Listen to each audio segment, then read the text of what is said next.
The men are soft and mollycoddled. The men are spoiled in that sense as far as their mothers or whatever. They would never like to go into the army. They would never like to go in the police. Why are there no Parsis in the army where they were dominating in numerical terms?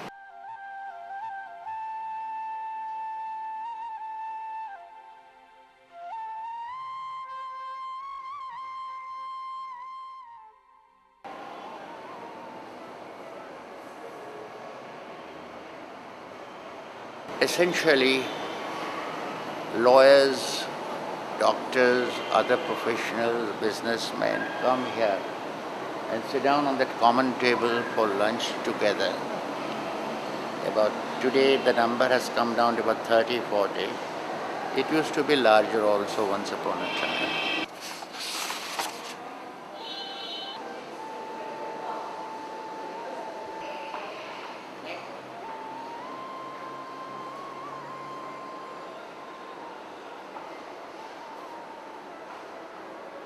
What?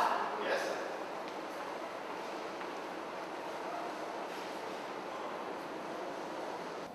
Unfortunately, we are not in politics or in the bureaucracy. That's, I think, mainly due to our fault. I think we are very critical about this country without really trying to understand the problems of this country. Very often, a lot of us are still thinking of the British Raj and of the British days. I think these days are gone, so we have to make a very stronger attempt to well, not only integrate, which we are, but to understand the situation.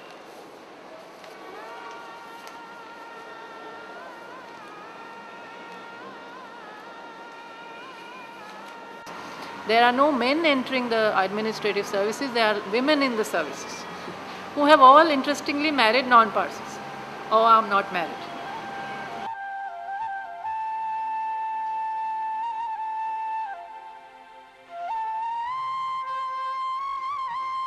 The women want to move forward quickly, aggressively, more visibly. Whereas I think the present generation or the just existing generation which has come into their 50s and 60s have been somewhat placid.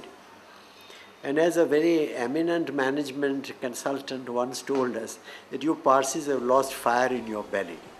In order to achieve great things, you have to make great efforts. And that effort is just not there. I don't see it among the men. I see it among the women, definitely. They are prepared to take the risk, they are prepared to rough it out, but it's not there.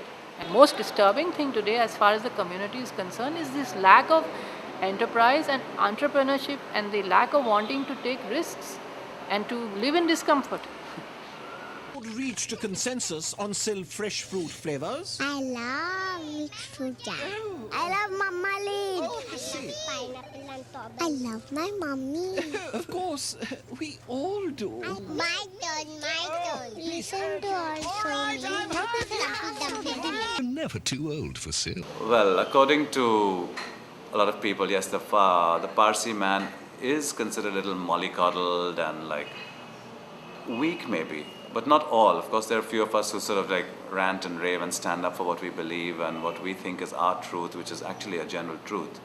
But by and large, there is a lot of the Parsi man who is mollycoddled first by the mother and then the wife, and then it's just he's caught in this whole circuit of like woman power, and that the woman is far more vociferous, and also they use a lot of emotional blackmail, so then you just have to sort of buy into their systems and their beliefs.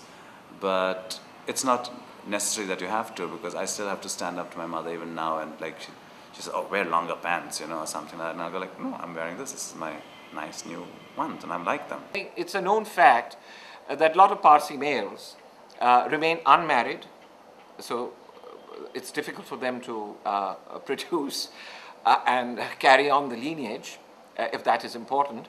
But the reason being is that the mother has only the son to look forward, and she showers affection, spoils him, and unfortunately that thwarts his growth.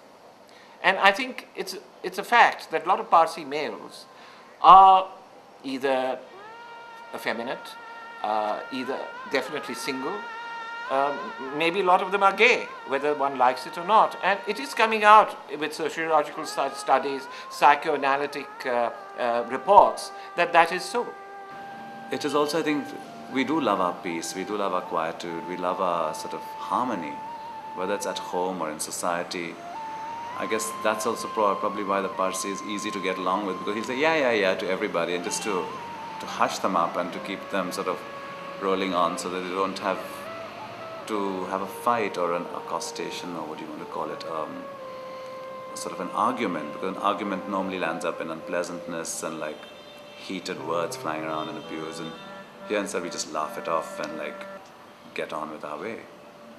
And the thing of evolving and not just material goods. So it comes like in cycles. Every like third generation, there's one generation of warriors, and there's a generation of the happy-go-lucky, then there's the workaholics, and then there's the ones who have this focus, like we want our money, we want our Ferraris.